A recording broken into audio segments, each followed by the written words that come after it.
folks, back on the Bossman show, friend of the show, coach of Eastern Washington Eagles. Go Eagles out there, Big Sky Conference. My man Shantay Legans. Coach, my man, how you feeling, bro?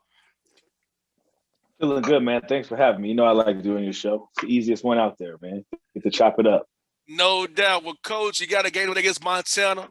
You've been playing really well in conference play. 9-2 on the year in the Big Sky play. You know, Montana serves a lot of problems with Coach DeCure and his guys. Man, I always play you two guys tough. Tell us about tonight's matchup you got this weekend with those boys over there from the Grizz. It's a good team, good coach. He's one of the best coaches in the country. It's one of those things where you're excited to play them because it's they're them and Weber State top of the league. You know, most money in the league. You know, best tradition in the league, you should say.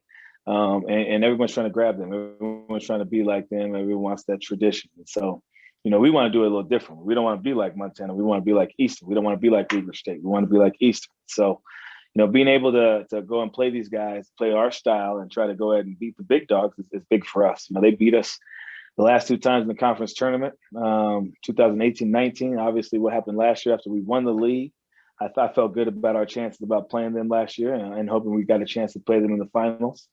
But it didn't happen. But we won the league this year. This year we're leading the league. We're first place, and we got to go out and play our best game because Montana's always going to be Montana. Travis is always going to be Travis. And so you got to go out there and beat them. And the best way to do it is go out there on the court and just roll the balls out and say let's hoop. So it's going to be a good game. It's going to be a good environment. We get about 200 fans in here today. It's the first time our guys will play in front of some of their friends and family. So that's cool. And so they're excited about that. But more importantly, it's just another game that's going to keep getting us better. And we're trying to get better for that conference tournament.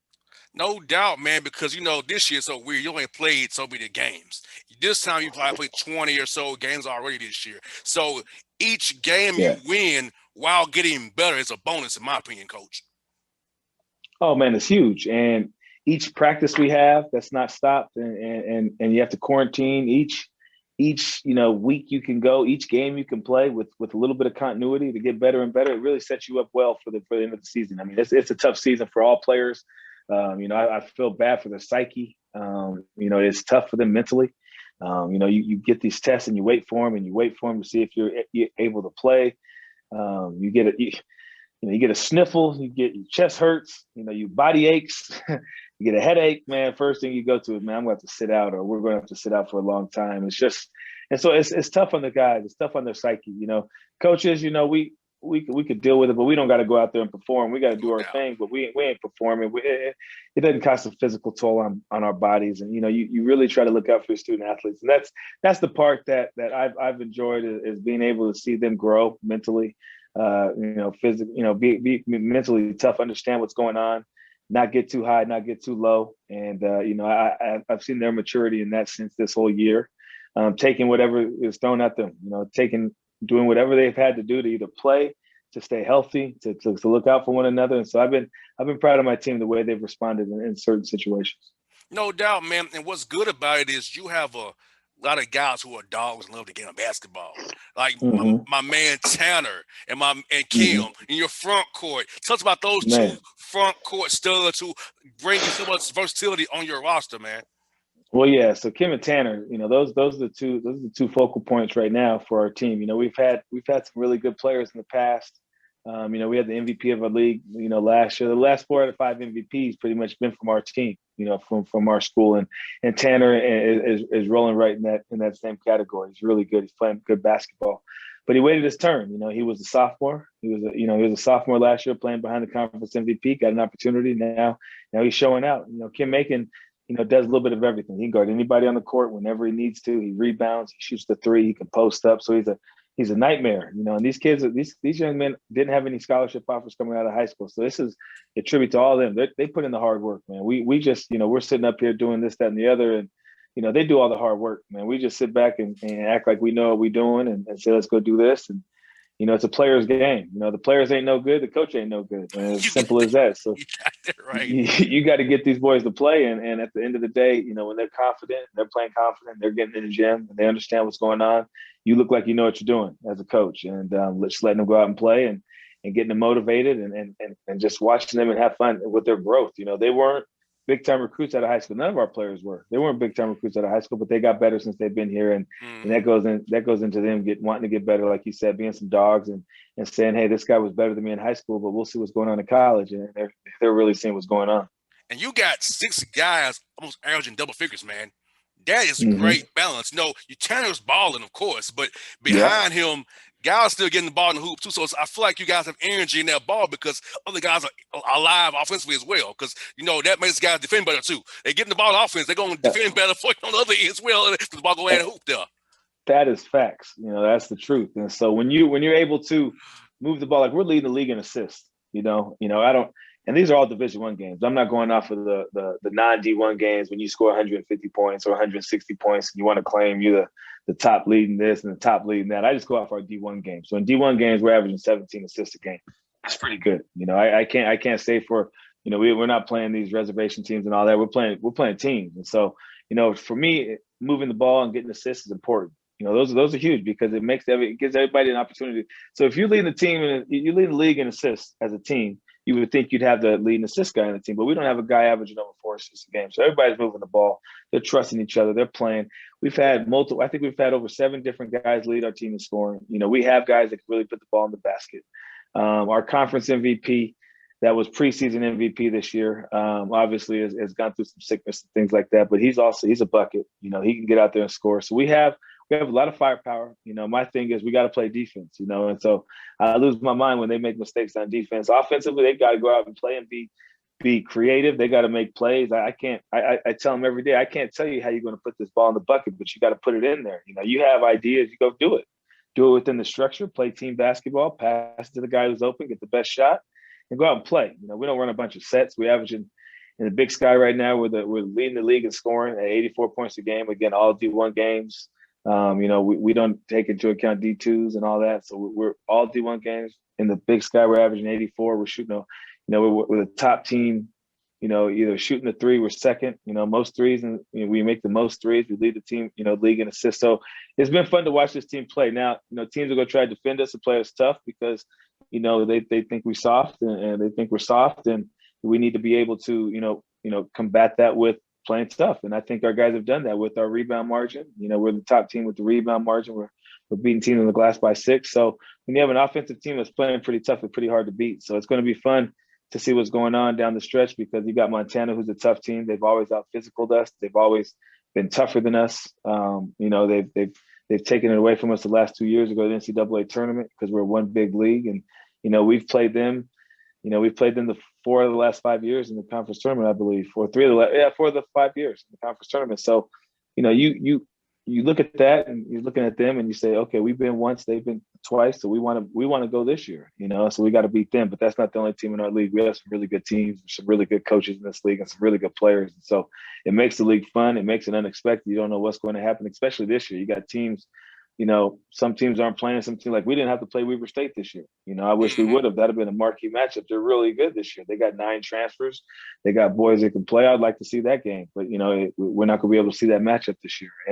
And different teams that we haven't played this year that we wish we could face to see where we're at. It's always a good barometer to see who the best teams in the league are and how it's all working out. And we haven't been, so it's going to come down to that conference tournament, which is going to be wild because everybody's been close. So it's going to be a lot of fun and. You never know who's going to get the first seed. You don't know. It doesn't matter. I don't think this year. I think it's going to just come down to who's playing best basketball at the end of the year for those last 3 games or 4 games if you don't get a bye. Yeah, because you want to peak in Boise. We all know that. So, like I said, right now for me, it's about brick building for you guys. Build those bricks each day. Get ready for Boise. Be ready to go 100% full go in Boise. Get all the kinks out now because that's where it counts. Boise, and I want to see you go to the big dance. I want to see because I stayed up late and watched Travis's team beat you. Unfortunately, man, heartbreaking. Boy, 3 hours away. I'm up late. I like Travis. Come on my show, but you my guy, so I'm cheering for you. I was like, I had to flip back. I watched it too, so I watched it again and again and again. I ain't stopped watching. And so it's been tough, but you get learning lessons, man, and. You're proud of your guys. Sometimes you don't have the opportunity. Last year would have been a great year to see, where we stand. This year is going to be another great year if we can get there. You got to think in the 4 years so far, we've been in the championship game 2 years. We won the league last year. We're in first place right now, so we're building something really special. We've got great assistant coaches. We've got great players. I really enjoy being around this team. They have fun. It's the continuity thing. Everyone's going to the transfer route. Everyone's going JUCO and transfers. Obviously, we haven't had to go that route. We have all high school kids, and so that's another thing. I've really enjoyed building here. Is just a bunch of high school kids out there. Getting better. And we haven't had to go get grad transfers. We haven't had to dip into that pile because we've had continuity. We've had retention in our program, and so that's a huge thing too. And so we've been blessed to be able to have the same guys come in, same guy, get the culture going and the same coaching staff. We lost one guy down to San Diego, but I think that was the family deal. He had to go down there for family and the continuity we've pretty much had since we've been here. And so that's a huge thing. And that's building something special out here. Now, Coach, how's it cool to see guys like yourself, Dennis Gates, are on the show as well today? TJ Johnson, Isaac Brown at Wichita State, Shaheen Holloway, St. Peter's. See all you young bucks in the game, coming up and doing big things. How I see the guys that you got in your peer group here leading teams very well right now, and it can make some noise here in March. Well, Gates is my old teammate at Cal, so I know Gates pretty well. I know DG. Call him the sheriff. He used to lock people up back in the day. I knew I would call him there if I knew that. I would call him the sheriff. Get him next time, and then ask him about Lou Alcindor's old record. But that's another thing. That's another story. But it's great to see.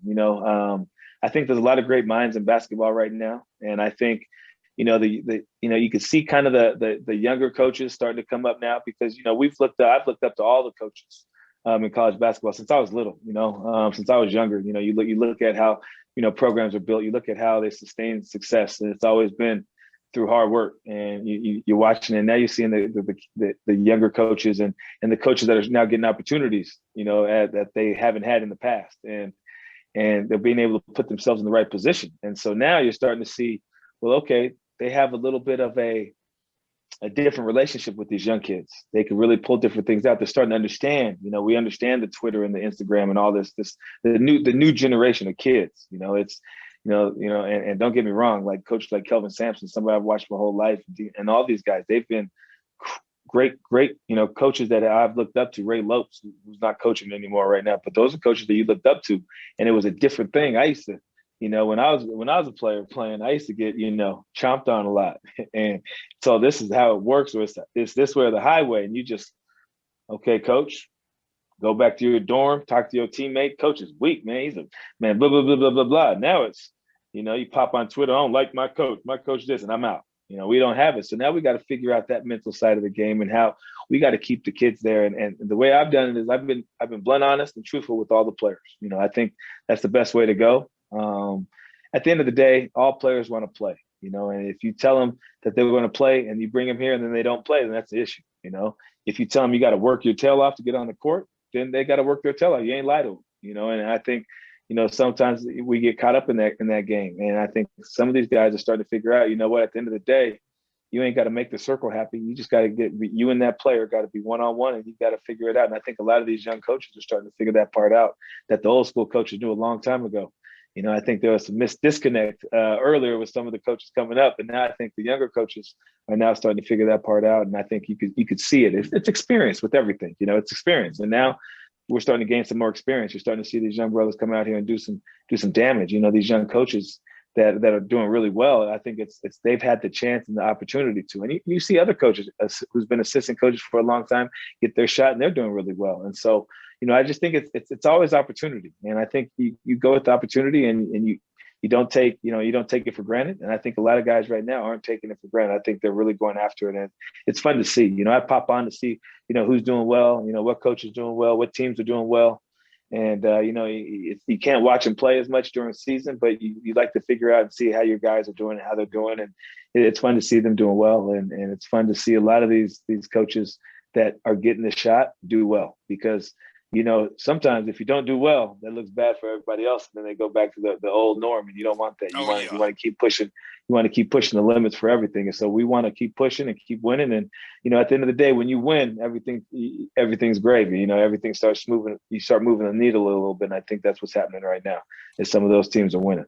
And it's cool that people like my next guest, Leonard Hamilton, Mike Davis, how they look out for guys like yourself, how they give you Oh, all the advice. You know what I'm saying? A guy like Frankie Allen, who I had around me at TSU, or Cy Alexander, who gives you advice. And look at Will Jones, a guy I hmm was in class with, Will Jones at TSU. yeah, He's a GA. and I was in class with that guy. that's big time. And I don't know if Coach Ham even remembers. I hired one of his video guys, video coordinators. I have him here, Bobby Suarez, but I talked to Leonard Hamilton 3 times when I got the job, and his words still ring truthful in my ear. I still hear him. And obviously, I'm way over here on the West Coast, so we don't have the same, but I have different mentors and different guys that I talk to. But what he told me when I got the job is still stuck with me. And it's something that you look up to coaches like that. He's been doing it. He did it at Miami. He did it at Florida State. When they start talking about best coach in the country, why ain't he always mentioned? You know what I'm saying? And so he's one of the best coaches out there. And you want to be a pro, he got pros. You want to get to the tournament, he gets to the tournament. You want to get to the Sweet 16, he gets to the Sweet 16. If you're trying to look for a coaching job and get some knowledge, he just had Dennis Gates. He has CY. He's got Stan. He's got guys that he's helping. And it's a huge thing to be able to pick those guys' brains. They always have time for you. They never shun you. Obviously it's during season time. You got to pick the right time to do it. But I think if I was to call him, or if I was to call any other mentor of mine right now, they would help, and they would say, this is what you should be doing here. I have a bunch of them in the game, and it really helps to lean on those guys because they've experienced and done. He's done more in his hand than I've done in my whole career. He could figure. I mean, he's seen more things than I've seen in my 30 years, probably in a short 10-year span when he first got it going. And so it's great to really be able to pick people's brains and figure out how to be successful in this game, because it's hard, and and you deal with sometimes regret. You didn't do this, you didn't do that. Sometimes you deal with a little bit of depression. Why did we lose this? Sometimes you deal with anxiety. There's a lot of things you deal with as a coach that you can't show your team, but you're dealing with it constantly, daily, every single day. And nervousness, being excited for the game. Did you do this right? I mean, there's so many boxes you need to check. And then when you talk to somebody who's been in it for so long, they calm you down, they slow you down. They said, man, just listen, just go at task at hand. Understand be who you are. You don't need to be this, you don't need to be that. Just be you, and win, lose, or draw, you got the right guys around you, you're happy no matter what. And I've taken that advice from a lot of the coaches. As Coach Ham told me, his mentor was right behind you, and John Thompson and John Yeah, Chaney, yeah, who just passed yeah. away, that they giving him advice. He said he has to pay it forward to help out guys who want to be coaches business. He said it's my job to pay it forward and give back to these young coaches. So it's great that he does that for you guys, man. How he talks about how John Thompson helped him out. John Chaney. Yep. We lost Lou Hill, another guy who Yeah, helped man. people out. Anthony Stewart, we lost him, another guy who helped people out with that great zone play. UT Martin, and I'm an OVC Yep. guy. I'm an OVC guy, so I know that zone very well. UT Martin and Oh Stewart man. played, man. So these guys we've lost, like Coach Chaney, Coach Thompson, Coach Lou Hill, and Coach Stewart, man, great basketball minds who gave up their family time, gave up a lot to give guys like myself opportunity, you Yep. opportunity. So I thought these men mean so much to so many people, because coaching is a fraternity for all people, helping guys like myself, radio guy, playing Yes. sports, you really help you out. So It's like, huge. it's great, man, how guys willing to give that to people like you and I and get us where we want to go in our lives. And Exactly. And what going off that, man, my mom was a single mom, you know what I mean? And so I was just grew up with her. And my father figures in my life were always coaches. same here. Always coaches. And I was lucky because I got good men in my life that were huge. Ray Lopes, he coached. He was with Kelvin in Oklahoma. He became the head. He was at Washington State with him. He was at Weber State. He started at Weber State, Big Sky. Went to UCSB. Then he went to Washington State with Kelvin. Then he went to Oklahoma. Then he became the head coach of Fresno State. And having guys like him in my life, Sal Rodriguez, it changed my life. And I was able to look up to people who were successful that just didn't hoop and didn't do certain things, to be successful. They went to school, they handled their business, and they had families, and it shows you the right things and the right way to do it. And every coach in my life has always been something that I've taken from them, and it's always been something great. And so as a coach, that's what I want to do. I want to be in my players' lives for the rest of their lives. I want them to call me in 10 years and say, hey, coach, come to my wedding. I'm about to get married. I'm about to have my first kid. I want to be a part of that, and I think that's huge. And I think a lot of coaches, some coaches in it for the wrong reasons. They're in it for the money. They're in it for, oh, I get to travel. They're in it for all this other stuff. That ain't the way to be in it. You know, if you running for this job for money, you ain't gonna be successful. It ain't gonna happen. You know, if you're doing it for the right reasons, you want to win a national championship, you want to do it with great people, you want to help young men and young coaches out and pay it forward like all these coaches have done in the past. And yeah, that's what you should be doing because it changes people's lives. It changed my life for the better. You know, I didn't know how to become a man until I had the right people in my life to show me that. My mom did everything she could in her power, and she was the strongest person I've ever known in my life. But you know, some of those life lessons I didn't get to learn without a coach in my life, and that's what I want to be for my players, and that's what I want to be for coaches coming up in the game that don't have the experience. I want to be there if they need some help. I want to be there for them, and I'm still young. I'm young in the game, I still got a long ways to go, but at the same time I started somewhere and I could have got some help from some young bucks, some young head coaches that I didn't get the help from. But as you mature and get older, you understand that because right now, to be honest, coaches my age are always trying to one up another coach. I got to beat this cat. I got to do this. I got to out recruit him. I got to shine. But you can't. That's not how you look. That's not how I look at it anymore. When I first started as an assistant, that's all I was thinking about. I got to be better than this guy. I ain't gonna help this guy out. I ain't gonna do this. I got to worry about me, right? And now, as I've been coaching, and I ain't even been coaching long, but as I've been around and I've seen how other men have done it in the position I've done, I was wrong. I was wrong. I should have been helping the JV high school coach out when he wanted to do this, or the other assistant coach out that was at another school that wasn't doing well and we were doing good. I should have been helping those men out.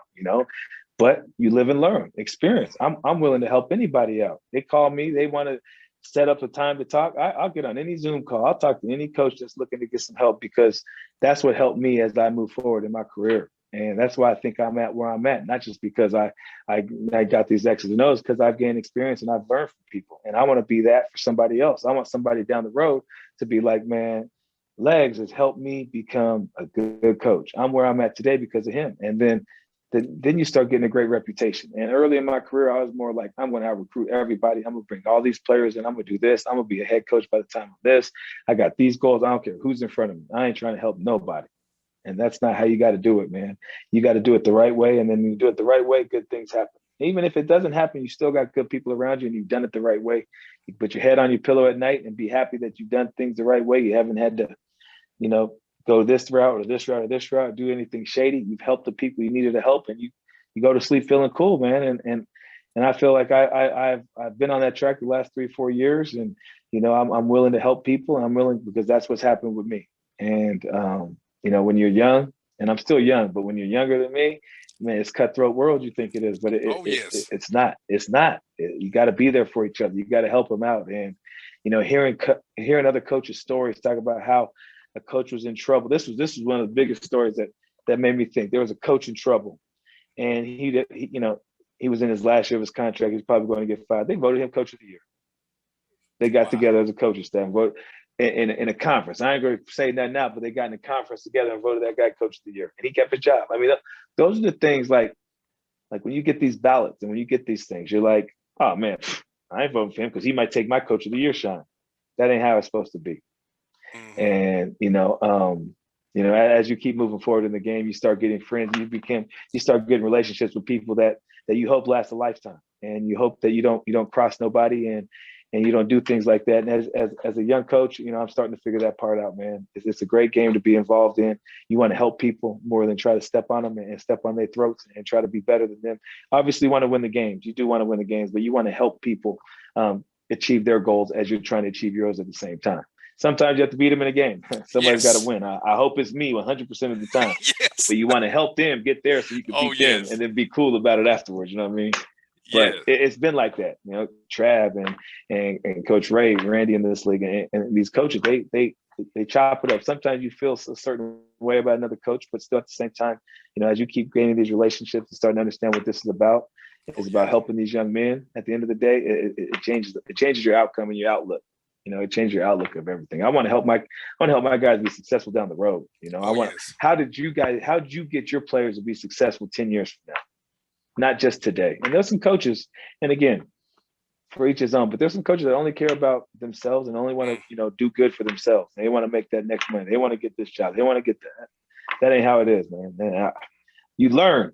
I've learned. And I wasn't like that when in my 20s. I'll tell you that much. I wasn't like that in my early 30s either. So you learn. And you just hope that, when you help somebody, they do the same thing and they start to figure it out down the road. It's just like everything else. You mature. And I think I'm starting to get to that point. Well, Frankie Allen did it for me. June of 1992, going to his basketball camp. A kid from Atlanta, didn't have nothing have. But him and Carlos Rogers, Anthony Mason took a liking to me as a young kid from Atlanta. He knew I was in town. I wasn't from north of Nashville. So took me on his wing and showed me opportunity. Guess where I ended up going to school at? TSU, Tennessee State University. Yep. 5 years old, 92. That man changed. Showed me something different other than Atlanta, Georgia Tech, Georgia State, and Kennesaw. I saw something different in Nashville, and I went to school there, and I got to play ball there. I got to do a lot of things at Tennessee TSU because of one man. I met in June 1992, 29 years ago. It changed.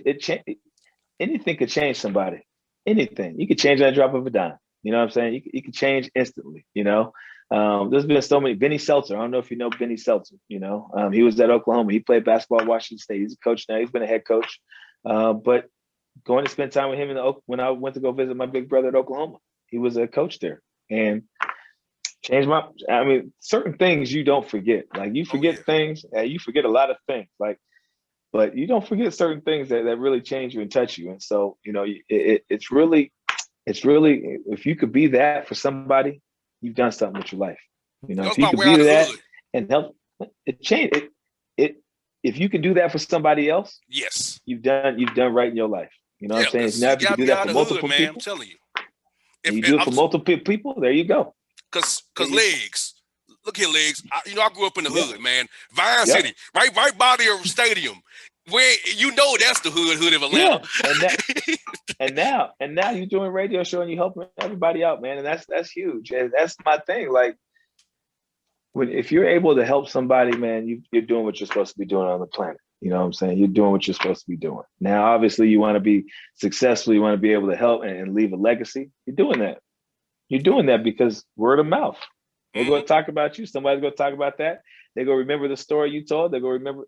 As long as you're doing that, and as long as you're putting people in chance to be successful, I mean, what else you got? You got that right. And you know what, Legs? What's good about this is that for me, I own this show. Nobody can tell me who I can book. Nobody can tell me, all right, you can't have him on the show because he's not George. No, I can talk to anybody I want to, whether it be Legs, I can talk to D. Gates, I can talk to Leonard Hamilton. Nobody can stop me. I can give everybody a platform here. From Chattanooga to Macon, Georgia. In this big area, 2.1 listeners, 2.1 million listeners, Coach Legs. But that's what's happening, man. And that's what's up. Like I was reading one of your tweets the other day, and you retweeted one of your guys saying, "I got people big timing me on my show. I won't come on my show and talk now all of a sudden, but I'm always here for people." That ain't the way to live, man.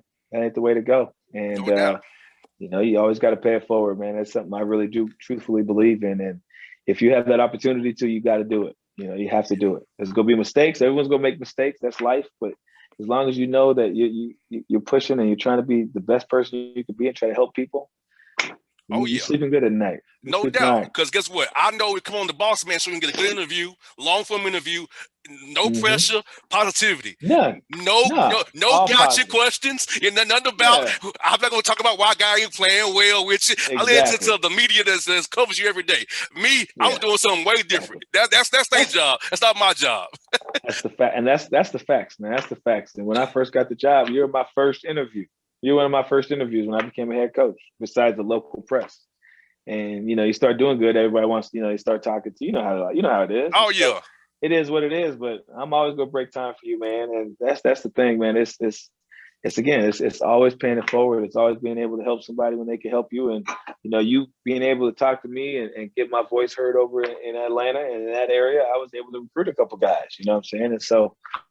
It puts me in a different spot. You got Rayburn Gap over, you got schools over there, you got people listening, and you put me on the same podcast with Leonard Hamilton. They got to hear somebody before him. You know what I'm saying? Yes. I don't mind being that guy. I'll be switched right in there. Just give me the last 5 minutes. Who's this cat? You know what I'm saying? Hey, that's all I need. Yes. You know what I'm saying? They go look at him and be like, oh, that's Coach Hamilton. Let me go ahead. Oh, he's on there with whoever this kid is. Okay, cool. All right, now my name's out there. Thank you, Yeah. Coach Ham. You know, I Yeah. don't mind. You put me on here with them. You can fast forward to me and listen to him, but you had to You look at had my this the name on that legs shit. first to get the Coach Hamilton. You had to fast forward, and it's there. It's on there. That's anything to get your name out there to help. To help recruiting is always huge, man. And that's what's happening, man. And so I appreciate everything. Well, Legs, man, thank you for your time today, my brother, as always, man. Good luck against Montana, man. I'm cheering for you. Trevor's my guy, but I'm cheering for you, man. I'm cheering. He's my guy too. I hope we beat him twice. He's my Yes. guy though. They've been kicking our butt. Hey, man. Hey, have a good one. I'll talk to you real soon, my brother. Appreciate it, man. Anytime, buddy. Thanks for having me. All right. All right, man. Peace.